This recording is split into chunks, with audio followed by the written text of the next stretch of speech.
May natuklasan ako. Matagal na 'to, pero gusto ko lang mag-raise ng awareness. Minsan nagla-live ako dito sa TikTok. Merong sikat na TikTok dancer na nag-chat sa akin, nag-PM personally. Siyempre, akala ko naman para magpapaturo ng trading, may tatanong tungkol sa trading. Kasi napansin ko recently sa mga videos niya, nag-trade na din siya. And etong dancer na to, may kaibigan siya na malaking influencer sa crypto space. Minentor ata siya. Yun pala, aalokin ako ng parang sumali sa isang magpo-promote ng parang networking style of trading. Kunyari, traders kami, promote mo kami, tapos may commission ka.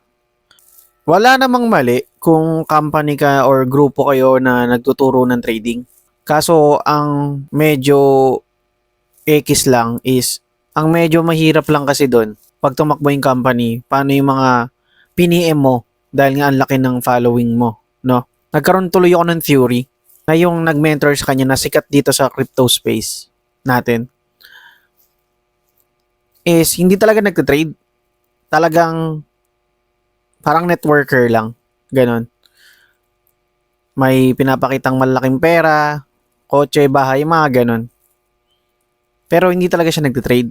Kumbaga, lahat nung pinapakita niyang nakuha niya is galing sa mga ni-refer niya dun sa trading. Nagtuturo sila ng trading, pero malaki yung commission nila pag napaano mo sila, na-promote mo sila.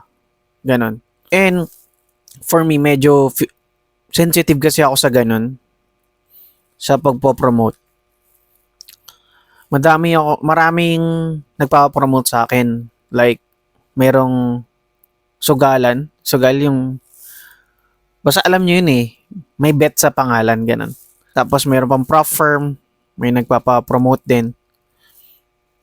Pero hesitant talaga ako, parang, alam mo yun, kung ginagamit ko, yun, talagang i-share ko sa inyo. Hindi naman ipopromote, pero i-share ko sa inyo. Kasi nagamit ko na eh, alam ko na kung gaano ko na siya tagal ginamit, alam ko yung research ko, napag-research ko yung platform na yun. So, mag-ingat lang kayo sa ganun, yung mga tipong, syempre sikat yun, di ba? Syempre, baka mahiya kayo na tumanggi, hindi nyo alam yung pinapasok nyo, inalok lang kayo na, uy, matututo ka mag-trading dito sa organization na to, sali ka.